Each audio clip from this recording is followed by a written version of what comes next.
Hey guys, and welcome back to Lozamal. This week's episode is sponsored by Emma. Emma is the nicest girl in the universe when she wants, and if not, she's the devil. Yeah, hallo zusammen. Es ist 7:30 Uhr oben.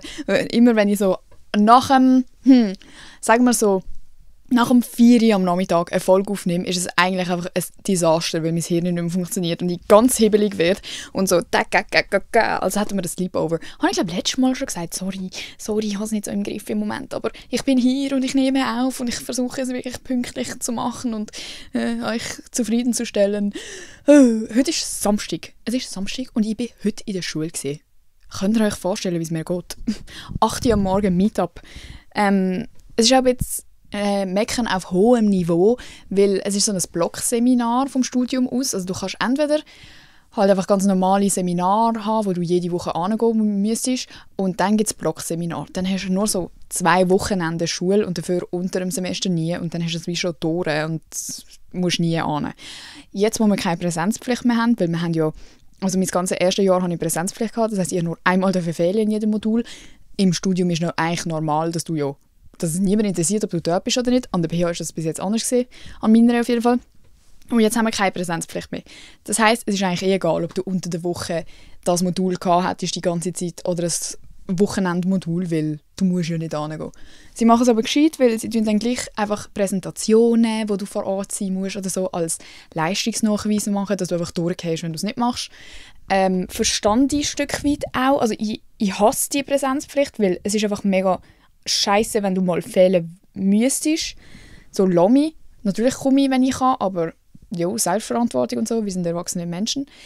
Aber ich verstand auch, dass EPH, wo vieles halt, es sind primär eigentlich Seminare und nicht Vorlesungen, wo du halt miteinander diskutierst und Gruppenarbeiten machst und so. Ihr wisst ja, ich hasse es. Das ist scheiß Gruppenarbeiten. Aber ich check, die PH lebt eigentlich davon, dass wir als Studierende vor Ort sind und mitmachen. Und wenn dann einfach keine Sau kommt und sie wissen gar nicht, wer kommt und wer nicht kommt, ist es halt anders, als wenn du einfach eine Vorlesung hast und es sind irgendwie 500 Studierende und so mindestens 50 werden immer dort sein.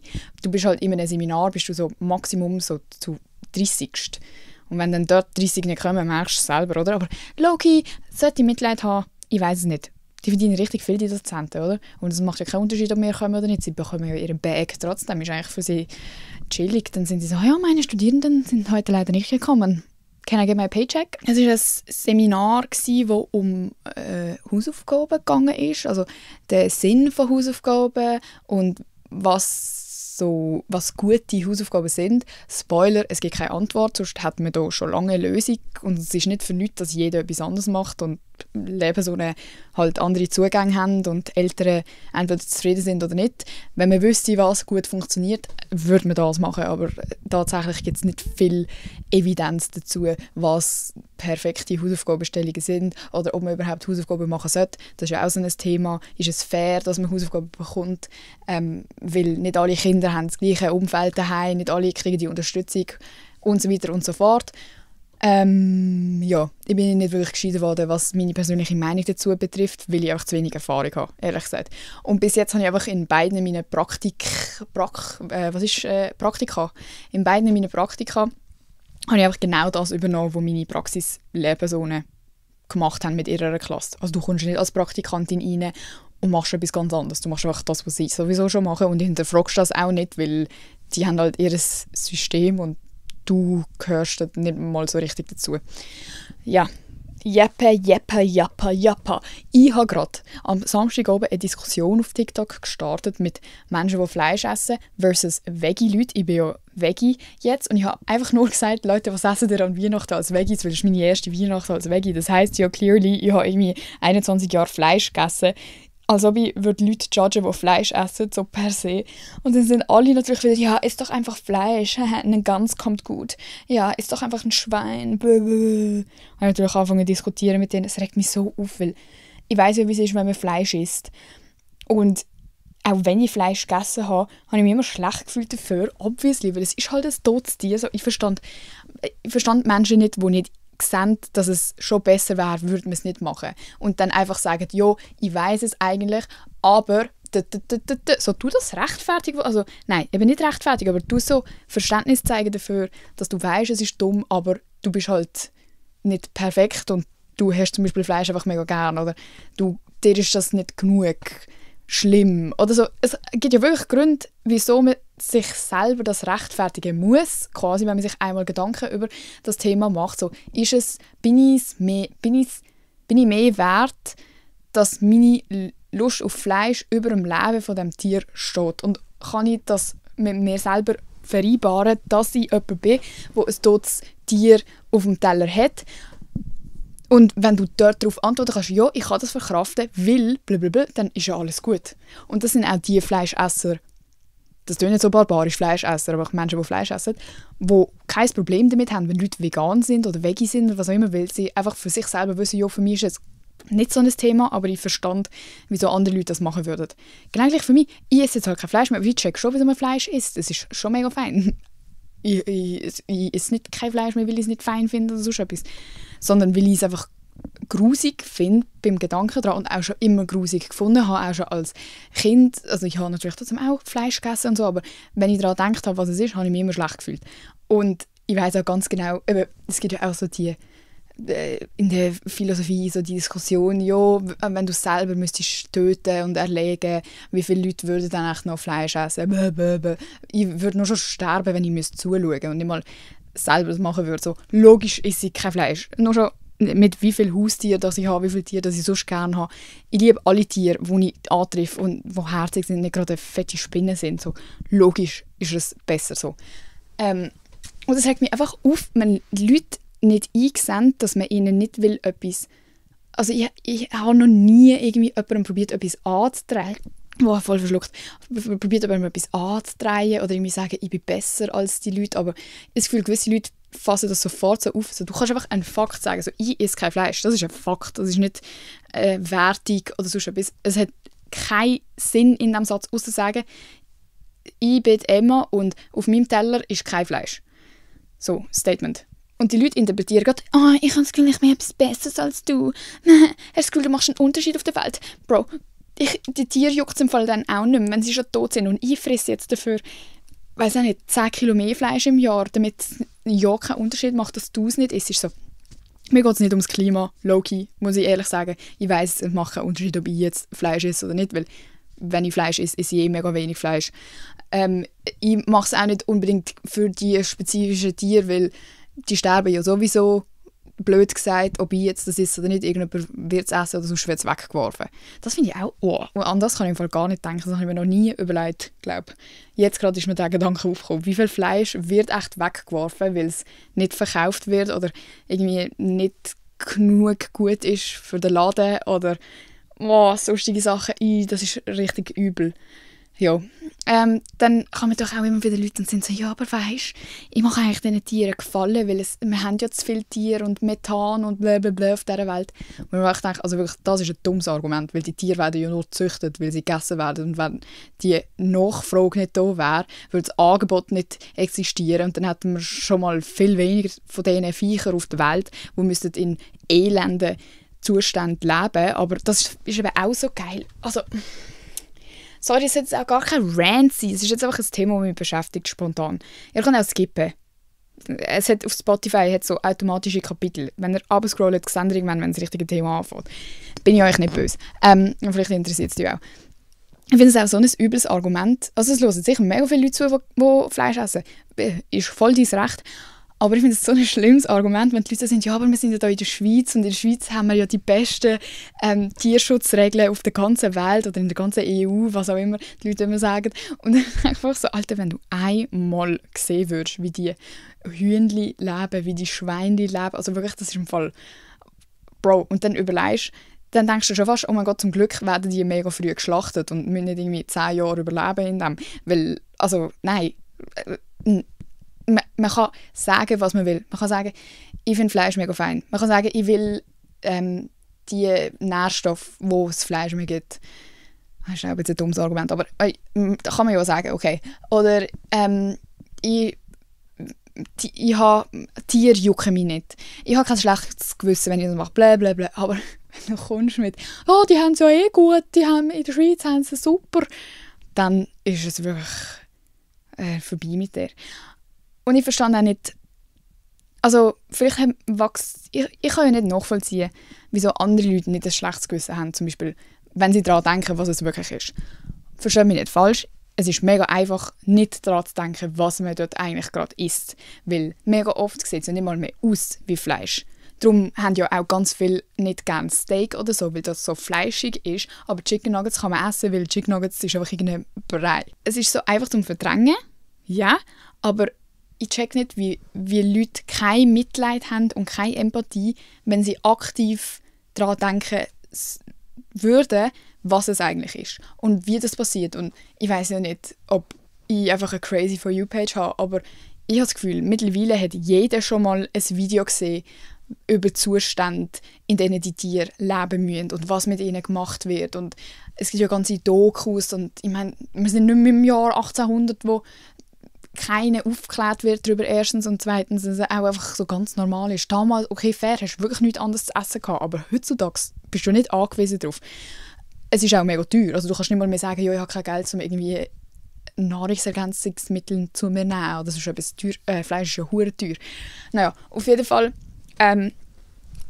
ich finde es einfach beängstigend, wenn ich Leute kennenlerne, die die Einsicht nicht haben und die Empathiefähigkeit nicht besitzen. Weil ich finde, es ist also Tiere und Kinder sind ja so das auf der Welt, wo am unschuldigsten sind, wo dir nichts zu leid wollen, und falls schon, dann kommt das von irgendwo, meistens halt von uns Menschen, dass zum Beispiel, wenn ein Tier mega aggressiv ist, wir gehen jetzt nicht von Raubtieren aus, wo das einfach von Natur aus sind, sondern irgendein Hund oder ein Häschen oder so, die sind meistens aggressiv, wenn sie Schmerzen haben oder wir ihnen etwas angetan haben und sie Angst vor Menschen haben. So. Aber sonst sind sie eigentlich nette Wesen, genauso wie Kinder. Kinder sind von Grund auf nicht böse, ist auf jeden Fall meine Einstellung, das ist auch, kann man auch diskutieren.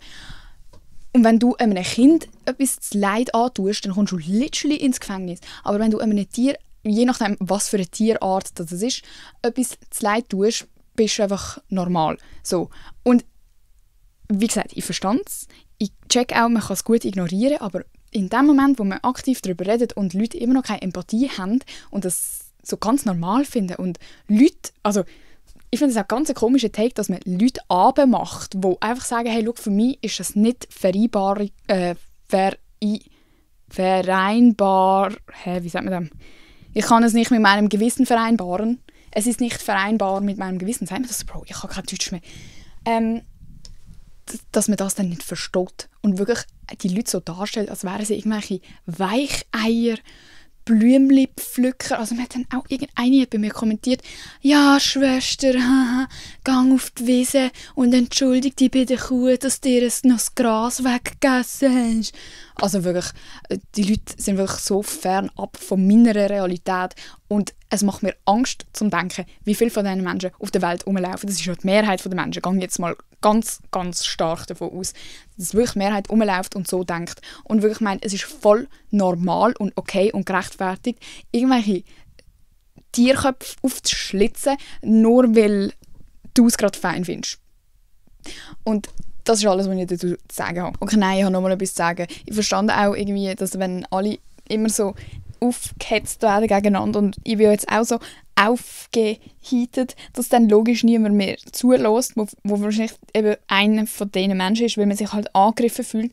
Aber ich meine es nicht mal böse oder so, ich check's einfach nicht, wie man so sein kann. Und vielleicht fühlen die Leute sich dann auch mehr schlecht, weil sie wahrscheinlich das vielleicht auch einsehen, so, oh ja, das ist wirklich irgendwie crazy eigentlich, dass man so ist und nicht reflektiert. Aber ich habe das Gefühl, es ist schwierig zu reflektieren, wenn man so angegriffen wird. Darum, ja, I get it. Auf jeden Fall, wir reden heute über etwas ganz anderes. Und zwar über Being Lazy Ambitious ist mein Titel. Frage mich nicht, von wo ich genau die Bezeichnung habe. Ich weiß selber nicht, wie ich das übersetzen würde oder was ich genau mit dem meine. Aber ich erkläre es euch einfach, okay? Also, stell dir vor, du bist eigentlich jemand, du würdest von dir selber behaupten, du bist ambitioniert. Du hast Ziele im Leben, du hast Träume im Leben, du hast auch immer viel vor. Du bist nicht jemand, der einfach nur faul ist und rumliegt und «Schiss mich an». Nö, das bist du nicht.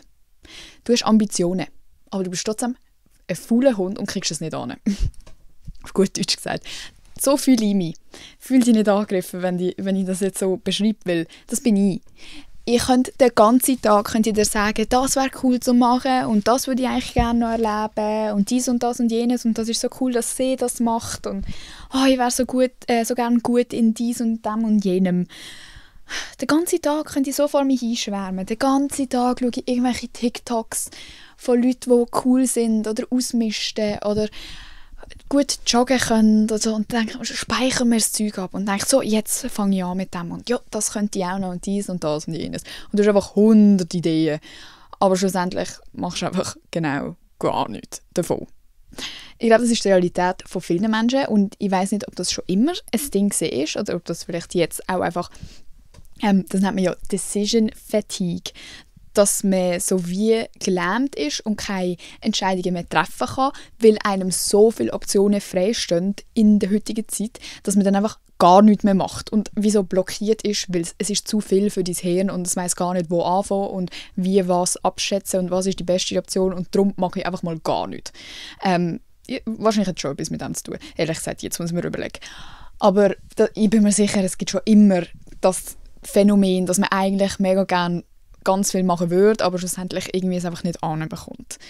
Und irgendwie ist es ja so, du machst nichts. Du machst es nicht in der Welt draussen, aber in deinem Kopf hast du schon ganz genaue Pläne geschmiedet, wie du das alles umsetzen kannst und was. Und es ist wie ein bisschen mehr als nur so ein ja, das könnte man mal. Du bist wie schon einen Schritt weiter. Du bist so, ja, das mache ich. Und dann machst du es aber nicht. Was irgendwie in meinem Kopf noch schlimmer ist, als wenn man einfach so ja, das wäre auch noch cool und dann wieder nicht mehr daran denkt. Weil du tust so aktiv Zeit damit verbringen, die Gedanken über das zu machen, wie es wäre. Du versetzt dich auch schon in die Rolle rein, so wow, wenn man das kann, ist es mega cool und vergleichst dich irgendwie auch schon mit Menschen, die das schon können oder nimmst dir ein Beispiel an diesen Leuten und es ist wie schon so ein mega reales Ding. Mit dem Unterschied, dass es überhaupt nicht real ist, weil du aktiv genau gar nichts machst. Das ist ein mega scheiß Gefühl. Und ich glaube, mega oft ist man sich dem gar nicht bewusst, dass man gerade in so einer Spirale drin ist und dass man gerade eigentlich nur am Träumen ist und nicht am Machen. Und ich finde es auch gut, dass man träumt und dass man sich irgendwie orientiert an andere Leute und mal Inspiration sucht und so. Es geht ja gar nicht anders. Es geht nicht darum, du darfst nicht mehr scrollen und nicht mehr denken, die anderen sind cool.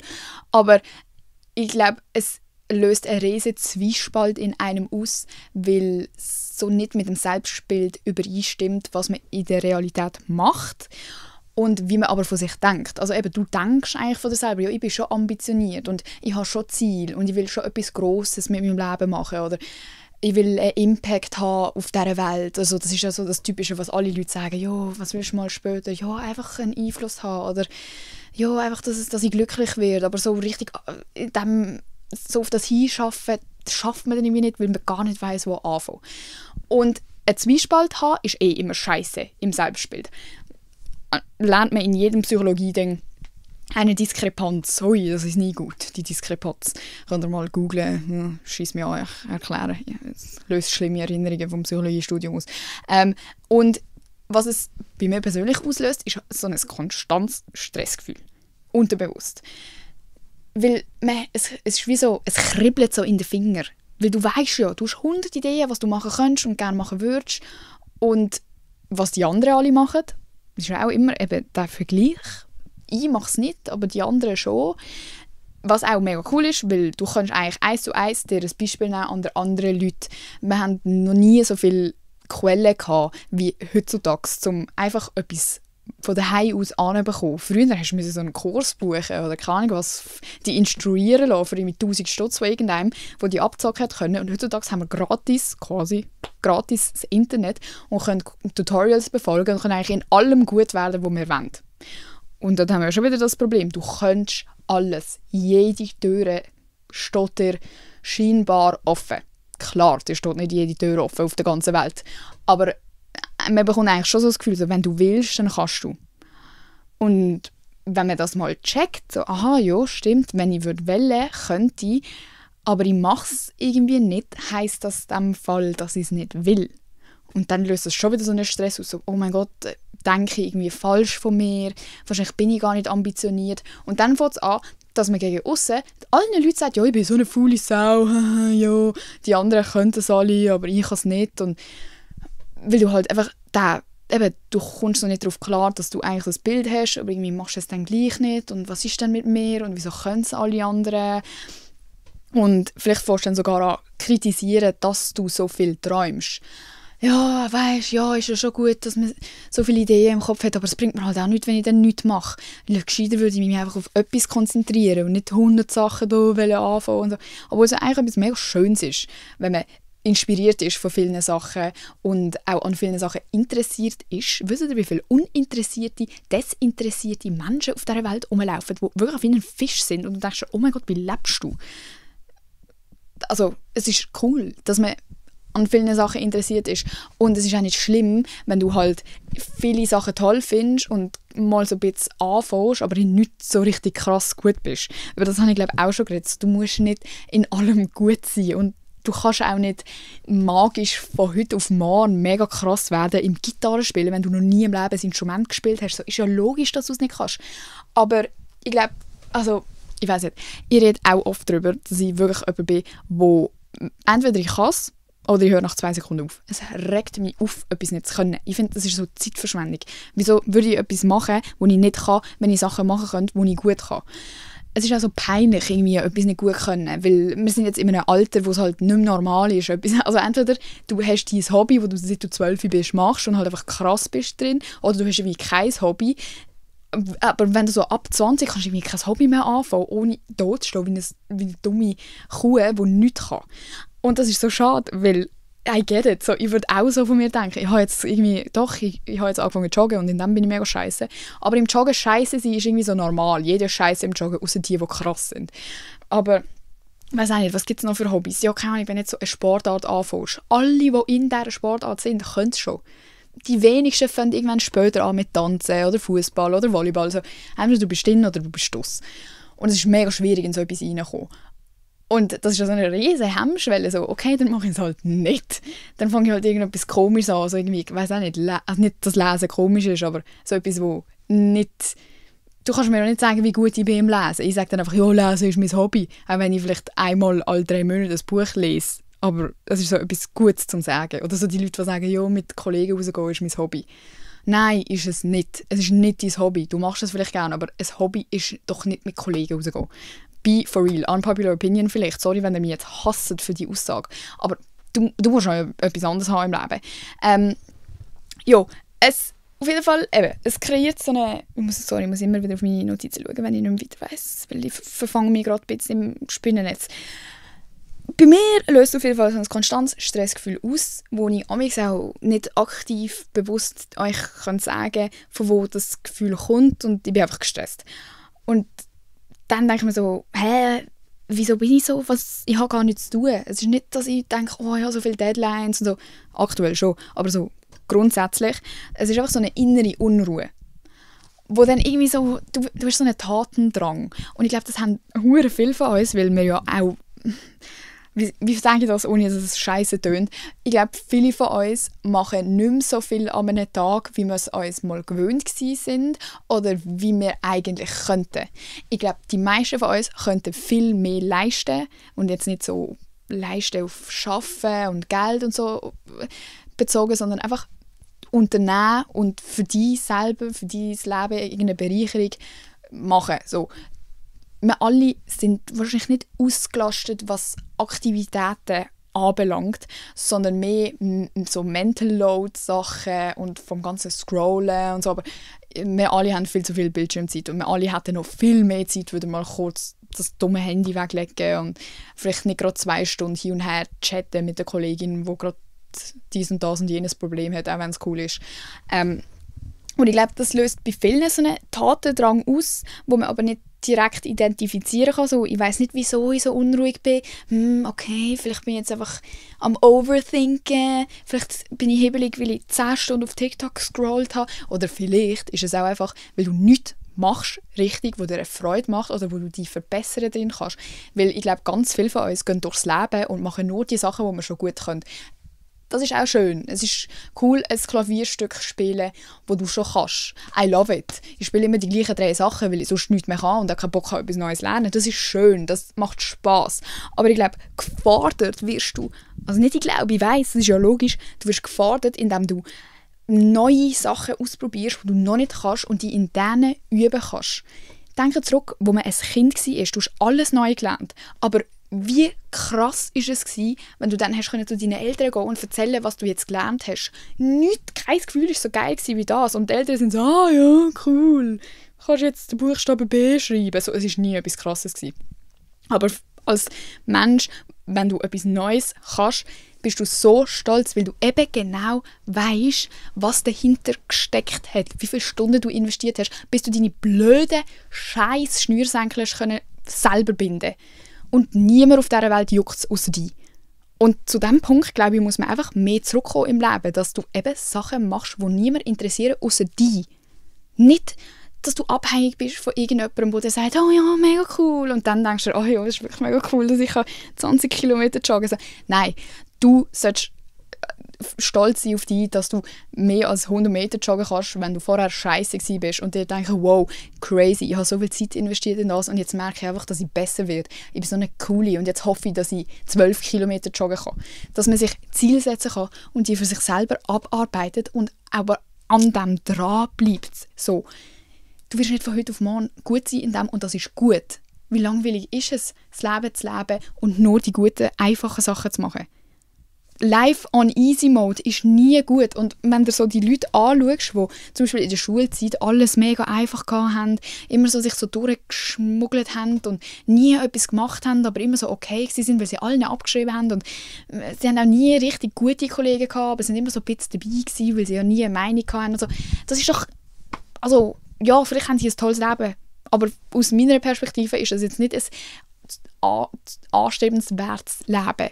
Ich würde wie mehr wollen. Und ich glaube, das ist auch das ambitioniert sein, dass man eigentlich schon eine Idee davon hat, was man gerne hat und was man gerne machen würde, aber man weiß irgendwie nicht mehr, wie man an das ankommt, weil man will dem auch fast keinen Raum geben. Man fühlt sich wie schlecht, wenn man Zeit in etwas investiert, wo mir ja eigentlich nichts Geld technisch bringt oder was auch nicht so Networking-mässig, so, wenn es mir einfach nur Spass bringt oder nur, dass ich mich weiterentwickeln kann in meiner Persönlichkeit oder nur, dass ich weiter herausfinde, was mir gefällt im Leben. Das ist wie nicht mehr ein gut genug Grund, habe ich das Gefühl, oftmals. Sondern, okay, wenn du mir jetzt sagen würdest, du gibst mir 50 Stutz für jedes Mal, wenn ich joggen gehe, logisch würde ich joggen, aber es wäre dann eine komische andere Motivation und nicht die richtige, um so wieder zurück zu dem zu kommen. Ich glaube, es ist auch einfacher, um es einfach nicht zu machen und so in dieser Fantasiewelt leben, von was wäre, wenn. Also weißt du, oh, es wäre schon mega cool, könnte ich das, aber ja, schieß mich an. Es ist einfacher, weil du wirst nie herausfinden, ob du schlecht bist in dem, wenn du es gar nicht probierst. Du wirst nie ausgelacht, wenn du es gar nicht probierst. Genau gleich mit Social Media. Alle schreiben mir, hey, ich will auch posten auf Social Media, ich will auch Influencerin werden. Wieso macht es dann keiner? Weil man hat Angst. Und die Angst überwiegt. Und das ist auch fair, ich habe auch Angst. Ich sage euch, ihr müsst Angst haben vor dem Post, das ist schrecklich. Aber wenn du etwas wirklich willst und wenn du wirklich das Gefühl hast, du bist geboren für das und das ist voll dein Ding, dann überwiegt doch das, es überwiegt... Was erfordert das für einen Fall? Es überwiegt die Angst. Überwiegt der Angst. Leute, ich weiß es nicht, aber ich hasse es, falsch zu reden. Okay, auf jeden Fall überwiegt doch der Wunsch nach dem Posten, wenn du wirklich das Gefühl hast, du bist geboren für das, die Angst. Oh, mit einem neuen Satz anfangen, ich kann so nicht weiterleben. Es überwiegt. Das ist doch besser. Lieber probierst du es und so, aber das Problem ist, du musst schon auch, ich glaube, man muss schon sehr fest wollen, dass man das überwinden kann. Dass es eben, man hat die Angst vor, was ist, wenn ich es nicht kann, und darum ist es einfach, es einfach gar nie machen. Genau nicht mit dem, zum Beispiel mit einer Sportart, du kannst doch auch zum Beispiel Angst haben, dich zu verletzen oder irgendwie dich nicht integrieren zu können in einem Team oder, weiß auch nicht, dass du es nicht schaffst, weil du nicht genug Geld hast, um rein zu investieren. Aber sind wir ehrlich, die ärmsten Leute sind die krassesten Profifußballer geworden, weil sie einfach das Talent hatten und irgendwie den Wunsch und den Drive. Und ich glaube, mit diesen 3 Sachen schaffst du schon ganz viel im Leben. Aber ich glaube, es ist auch scheißegal, ob du Talent hast, wenn du einfach etwas gerne ausprobieren willst. Ich glaube, man muss wegkommen von dem, eben, wird ich es dann schaffen, auch mit dem Posten, wird ich dann eine krasse Influencerin und 1 Million verdienen? Wahrscheinlich nicht. Ganz ehrlich gesagt, wahrscheinlich nicht. Aber ist das alles für dich? Also ist das Einzige, was du erreichen kannst mit dem? Oder kannst du durch das erreichen, dass du ein neues Hobby hast, dass du dich selber kreativ ausleben kannst, dass du etwas Neues ausprobierst, dass du connectest mit irgendwelchen anderen Leuten, dass du sonstige Benefits hast. Das ist ja für alle etwas ganz anderes. Alles, was wir machen im Leben, bedeutet für jeden etwas anderes. Aber ich glaube, oftmals sind wir sehr engstirnig in was wir meinen, was etwas uns geben wird. Also eben, wenn ich poste, dann kriege ich PR-Paket. Juhu, juhu, juhu. Das interessiert dich im Fall nicht mehr nach 2 Monaten. Das ist cool und nett und ich habe auch gerne PR, aber es ist nicht, dass ich es öffne und so bin, oh, wow, stimmt, für das bin ich auseinandergenommen worden in der Schule und kann mich nicht mehr in der Stadt zeigen und kann mein Praktikum nicht machen, ohne dass im Lehrerzimmer gesagt wird, schau da, deine Glätze. Also weißt du, man muss schon abwiegen. Abwiegen. Die ganze Wiegenwörter will ich heute nicht mehr hören. Und natürlich ist es auch kann man nicht ignorieren, wir haben schon viel im Alltag. Es widerspricht jetzt bei dem, eigentlich hätten wir wahrscheinlich schon noch viel mehr Zeit, um etwas effektiv zu machen und nicht einfach nur existieren und vegetieren. Aber natürlich haben wir auch viel im Alltag, wo eben, man fühlt sich dann wieder so gelähmt und jetzt habe ich doch heute schon 8 Stunden geschafft und aber willst du nur leben zum Arbeiten oder würdest du lieber nach dem Arbeiten, auch wenn du müde bist, noch etwas machen, zum Beispiel zeichnen oder lesen oder sonst etwas, das nicht viel Energie braucht, wo aber trotzdem dich persönlich weiterbringt? Oder willst du, weil du so müde bist, auch auf TikTok scrollen und nachher wirklich low-key borderline deprimiert werden von den Sachen, die du 10 Stunden geschaut hast? Und da muss man einfach wirklich ein bisschen die Macht selber wieder in die Hand nehmen und sich aktiv dazu zwingen, weil logisch ist es die schwierigere Entscheidung. Ein schneller Dopaminkick ist immer besser für dein Uga-Buga-Brain, als wenn du jetzt dich aufraffen, vom Sofa weggehen, ins Büro hocken und etwas anfangen zu zeichnen. Wer zeichnet noch? Ja, aber es gibt gute Gründe im Fall, wieso die ausgeglichenen Motherfuckers, die du in deinem Leben kennst, keine Social Media haben und irgendwelche komischen Hobbys haben, wo du denkst, das gibt es überhaupt. Ich kenne jemanden, der Radball spielt. Wisst ihr, was das ist? Fußball auf einem Velo. Das gibt's. Jetzt muss man mal überlegen, was es sonst noch alles gibt. Hoffentlich fängt nach dieser Podcast-Folge jemand an von Radball spielen. Das wäre mein Traum. Jo. Auf jeden Fall habe ich dann im Studium, wir haben es ein bisschen allgemein von diesem Thema gehabt und dann habe ich ein bisschen recherchiert und so und dann habe ich mal meine 2 Girls, die neben mir gesessen sind, gefragt, hey, was würdet ihr jetzt für Tipps geben? Weißt du, Leute, ich mache eine Podcast-Folge, was würdet ihr für Tipps geben, wenn man will aus dem rauskommen? Dann haben wir auch von brainstormen, weil wir haben gewartet, bis wir abhauen können vom Modul. Und wir haben zusammen eruiert, dass ein Top-1-Schritt ist, dass du jemandem davon erzählen willst, was dein Ziel ist, was du gerne machen würdest. Hey, ich würde mega gerne ein Buch schreiben. Hey, mein Traum wäre es, 10 Kilometer joggen können. Hey, ich würde so gerne professionelle Keramikbemalerin werden. Oh mein Gott, irgendwann würde ich so gerne einen Kaffee besitzen. Ich will ein Lied schreiben. Ich will eine Kamera kaufen und Fotografie erlernen. Es gibt 100 Millionen Sachen. Und es gibt grössere Sachen und es gibt kleinere Sachen. Du musst auch nicht einen Marathon als Ziel setzen. Aber, dass du jemandem davon erzählst, wo bestenfalls entweder die immer wieder daran erinnert, so, hey, was ist eigentlich jetzt mit dem? Das sind so die Leute, die man hasst. Genau gleich, wenn Leute erzählen, sie wollen aufhören zu rauchen und sie es nach 2 Wochen wirklich sofort bereuen, weil sie sagen, könnt ihr aufhören? Es stresst mich mega, wenn ihr alle fragt. Aber eigentlich ist es gut, dass alle Leute fragen, gemeint, hast du aufhören zu rauchen, wenn du die Ziege wieder im Maul hast. Aber ja, ihr seid in Denial. Das ist auch nochmal etwas anderes, das ist wirklich eine Sucht. Aber dass du Leute hast, die immer wieder nachfragen, weil irgendwo ist dann auch so das Soziale, dass man sich dann schon auch ein bisschen schämt, wenn man es dann gleich nicht macht. Du hast dann ja auch ein bisschen etwas zu beweisen und du willst dann irgendwie auch ein bisschen vielleicht von dem erzählen.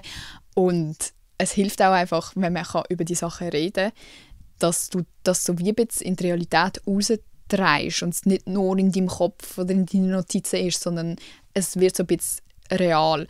Und immer wenn man sich austauscht mit Menschen, kommen auch neue Ideen dazu. Also hoffentlich haben wir ein Umfeld, wo das so passiert, dass wenn du etwas erzählst, ja, irgendwie hat ich Bock auf das und das, aber ich weiss irgendwie nicht ganz wie, dass dann dein Gegenüber wahrscheinlich einen Input hat und sagt, ja, probier doch mal dies, das und jenes, und dann bist du wie schon ein Stückchen weiter, oder vielleicht hast du sogar jemanden, der dann sagt, was, Sam, komm, machen wir es doch zusammen, und dann ist es auch mega cool. Es wäre auch mega cool, wenn du jemanden hättest, wo du wie könntest explizit sagen, so, schau, ich nehme das vor, aber ich weiss, es fällt mir schwer, das wirklich durchzuziehen. Kannst du mich ab und zu mal fragen? Oder sei einfach supportive. So, das habe ich schon oft, das kann man gut bei Freunden machen. Also romantischen Beziehungen. Wenn du so amigs erzählst du etwas und du weißt, die checken nicht, was du meinst. Die sind auch so, ja, cool. Dann musst du wieder so sagen, nein, schau, du musst dich jetzt auch für mich freuen und musst so tun, als wäre es mega krass, bitte jedes Mal, das brauche ich. Wie so ein trainiertes Hündchen. Aber das klingt jetzt crazy, aber das funktioniert, das ist gut. Dann sagst du deinem Freund, hey, bitte kannst du jedes Mal, wenn ich über das rede, support me, push me, weil sonst schaffe ich es nicht. Und dann sind sie so, wow, mega cool. Ist irgendwie auch so halbwegs fake dann, aber ist egal. Amigs muss man sich auch faken. Genau, dann, dass du recherchierst, weißt, und so reale Events zu deinem Thema herausfindest. Also eben, wir nehmen mal das Jog-Beispiel, vielleicht findet irgendwo ein Stadtlauf statt, wo du dich anmelden mit jemandem. Und das, ich glaube, Stadtläufe gibt es ja auch 5 Kilometer und so, das ist ja nicht gerade ein Marathon. Oder irgendeinen Kurs, wo du kannst hingehen, oder mega oft gibt es auch an Universitäten und Hochschulen wirklich so Angebote, die ein bisschen cringe sind zum Annehmen, irgendwie so Volleyball oder so. Aber dort gehen, glaube ich, noch recht viele Leute an. Und das ist auch nie cringe, glaube ich, von dem, was ich höre. Ich bin persönlich noch nie da gewesen. Aber dass du einfach so mal wirklich nachschaust, wo gibt es etwas bei mir in der Realität, wo ich dabei sein könnte, wo ich das anschauen und näher kennenlernen könnte. Das ist auch wieder das so, es kommt so in die Realität. Dann haben wir noch einen unhinged-Tipp, und zwar, dass man sich Ausrüstung kauft zu dem, was man machen will, weil dann hast du wie so eine Opfergabe gemacht. So, du hast schon Geld ausgegeben dafür, das heisst, du musst es jetzt machen. Das passiert amigs nicht. Also weißt, amigs liegt es dann einfach rum, aber vielleicht dann 2 Jahre später findest du es wieder und bist so, ja stimmt, das habe ich mal gekauft, fange ich an. Da musst du dich selber, glaub, ein bisschen kennen, um einschätzen, ob das bei dir funktioniert oder nicht. Aber man muss schon etwas rein investieren, damit es weh macht, wenn man es nicht macht. Das kann auch sein, dass du schon Zeit investierst und viel recherchierst und irgendwo in ein Büchlein aufschreibst oder viele YouTube-Videos dazu schaust oder weiss auch nicht, mit jemandem schon darüber telefoniert hast und so, dass es wie cringe wäre, jetzt nicht anzufangen damit. Was habe ich sonst noch? Kleine Ziele setzen. Und realistische Ziele, weil du brauchst ja auch Erfolgserlebnis. Wenn es vor allem etwas ist, wo du noch scheiße drin bist, dann brauchst du wirklich Erfolgserlebnis. Mein erstes Erfolgserlebnis im Joggen war, als ich gemerkt habe, dass ich 1 Kilometer joggen kann. Ich konnte nicht 1 Kilometer am Stück joggen. Ich habe viel zu schnell angefangen, ich bin gerannt wie eine Rennmaus. Ich habe nicht gecheckt, dass ich nicht so schnell rennen kann. Ich kann auch jetzt nicht schnell rennen. Aber das sind so kleine Sachen, die andere Leute halt schon immer können, aber wenn du schlecht bist in etwas, musst du dir einfach Erfolgserlebnis selber rauspicken. Und das kann auch sein, ein Ziel von einer Frequenz. Also mein Ziel ist jetzt, dass ich diese Woche 2-mal in meinem Buch lese. Und wenn du es 2-mal geschafft hast, dann hast du Erfolg. Woo, yeah, geile Sau. Und dann lese ich nächste Woche 3-mal. So muss man das machen, wirklich als wäre man ein kleiner Hund. Du musst dich behandeln wie ein kleiner Hund und dich selber konditionieren. Sonst kommst du nicht weg von diesem blöden Scheiss-Handy und nie etwas machen im Leben. Und dann mit 40 bist du eine verbitterte Sau, weil du nichts von dem gemacht hast, was du eigentlich gerne gemacht hättest im Leben. Das wollen wir ja nicht. Genau, dass man sich einfach anmeldet. Vielleicht auch für eine Reise habe ich aufgeschrieben. Also eben, wenn du so bist, wow, ich will die Welt erkunden. Es gibt wirklich so Reisen, eben, zum Beispiel Girls Who Travel, mit denen bin ich ja gewesen. Das war scheisse bei mir, aber hey, vielleicht liegt es auch an mir. Oder dass du einfach etwas buchst und einfach gar nicht überlegen und einfach machen. du kannst dich immer noch abmelden im schlimmsten Fall, aber melde dich nicht ab. Dann, dass man aktiv an die positiven Aspekte von dieser Tätigkeit denkt und dass man sich dem bewusst wird und sich das immer wieder klar macht, so hey, mir tut es ja wirklich gut, wenn ich Sport mache, zum Beispiel. Ich komme immer mit dem Sport, aber es ist halt das Einfachste. Tönt, was auch immer ihr machen wollt, inserten. Ich bin ja wirklich immer mega ausgeglichener, wenn ich das machen konnte. Und danach, wenn du es mal gemacht hast, wirklich danach schnell 10 Sekunden in deinem Kopf einfach nur, ja, so fühlt es sich an. Dass du wirklich aktiv daran denkst und das Gefühl irgendwie auch verinnerlichst, wie fühlt es sich an, wenn ich stolz auf mich bin? Wie fühlt es sich an, wenn ich mal nicht die ganze Zeit am Handy war? Wie fühlt es sich an, wenn ich es nicht sofort allen anderen erzählen musste, damit ich es überhaupt cool finden kann, sondern ich finde es auch schon selber cool. Einfach immer wieder sich daran erinnern, weil ich glaube, so unterbewusst wissen wir das alle und wenn wir so darüber reden, sagen auch alle, ja klar, Sport tut halt schon gut. Aber ich glaube, es hilft schon noch, wenn du aktiv in dem Moment, wo du es verspürst, auch wirklich das wahrnimmst und einfach mal so, aha. Weil ich glaube, mega viel sind wir auch gar nicht in Berührung mit unseren Gefühlen und wie fühlt sich was an. Man weiss dann einfach rational, jetzt sollte ich mich so und so fühlen. Aber wie es in dem Moment ist, vergisst man auch mega schnell danach. Du kannst es vielleicht auch aufschreiben oder so, wenn du Mühe hast mit dem, aber mit der Zeit ist einem das auch bewusst. Also am Anfang zum Beispiel, als ich angefangen habe ins Gym zu gehen, ist es jetzt nicht so gewesen, dass ich mich mega krass gefühlt habe danach, sondern eher so überfahren und das Gefühl, oh mein Gott, ich habe alles falsch gemacht und what the fuck, was mache ich da, mega cringe. Aber wenn du etwas genug lang machst, dann realisierst du es, so, was es dir für Benefits bringt und das ist dann auch die Motivation, um das immer weiterzumachen. Aber man muss erst mal an den Punkt ankommen und für das musst du auch einfach wirklich mal ein bisschen die getrauen, stolz auf dich sein, auch wenn es kleine Sachen sind und so ein bisschen dein Ego auf die Seite schieben.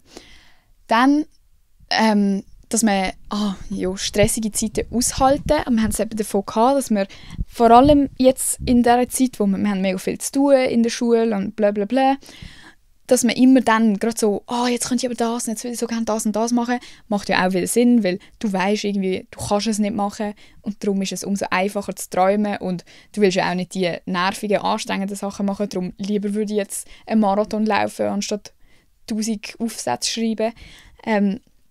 Aber dass man die Phase trotzdem so aushaltet, mit dem Ausblick darauf, wenn die Prüfungsphase vorbei ist, dann kann ich X, Y, Z machen.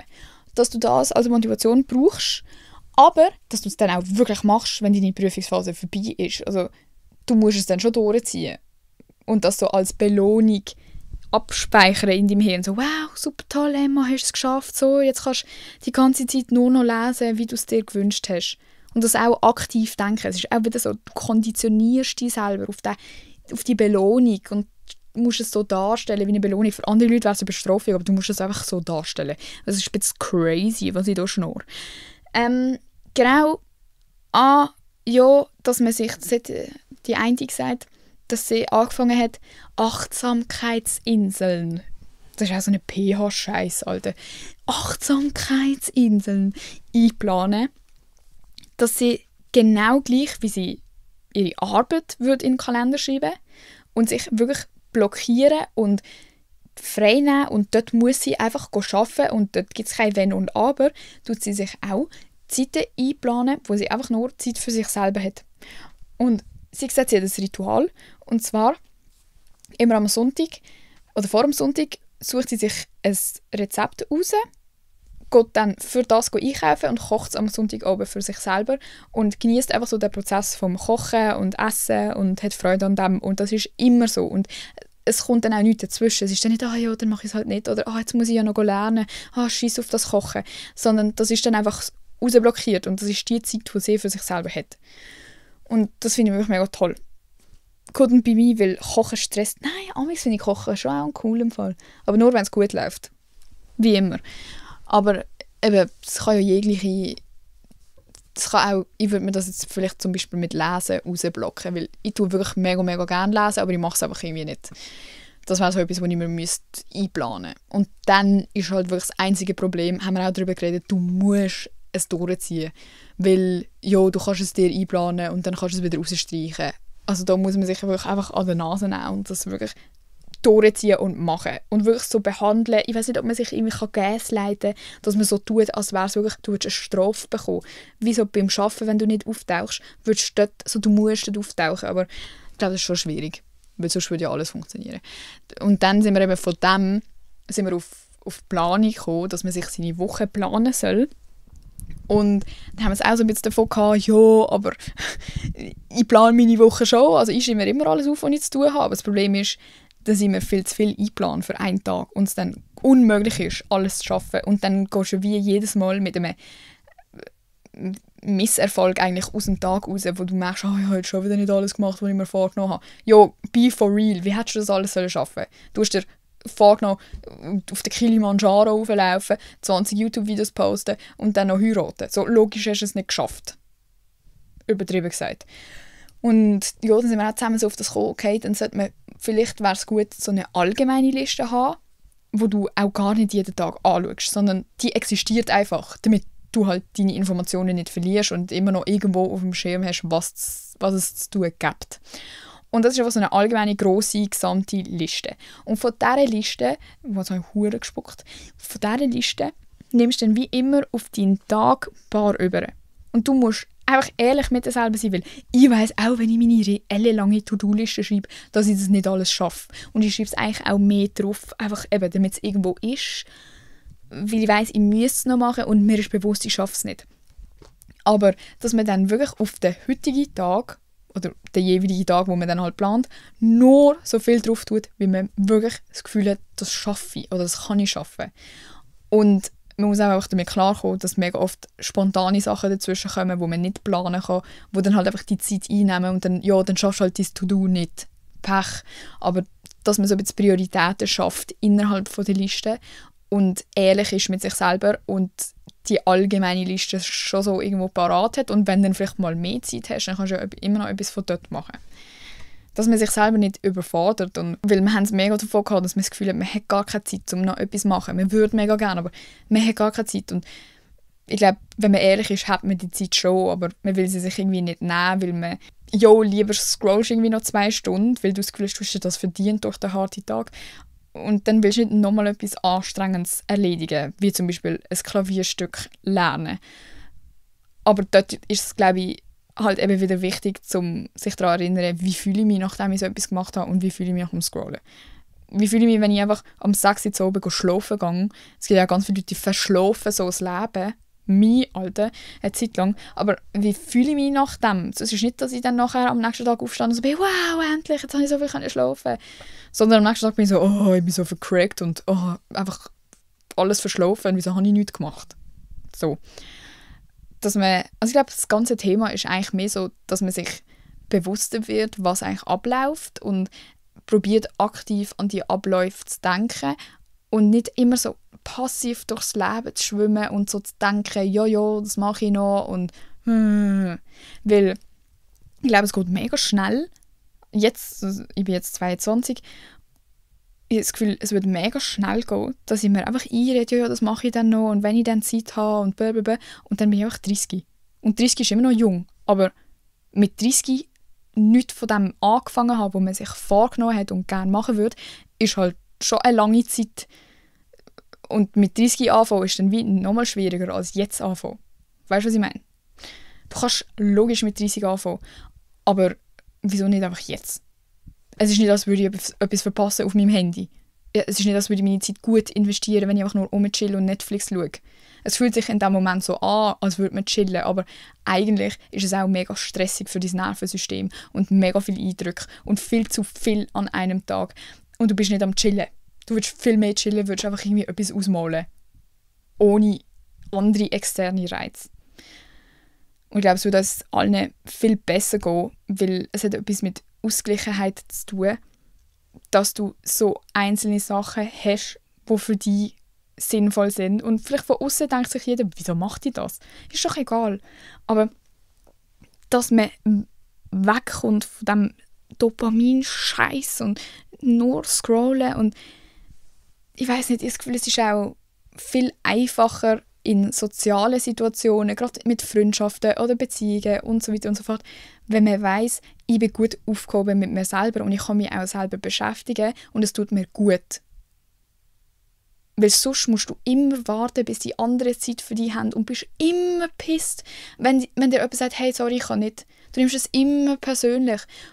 Und wenn du aber selber so bist, dass du verstehst, wieso eine Person Zeit für sich selber braucht. Zum Beispiel gerade, keine Ahnung, POV, du hast einen Freund, der sagt, er kann nicht mit dir abmachen, weil er muss noch ins Gym. Und deine erste Reaktion ist, Alter, ist das Gym wichtiger als ich?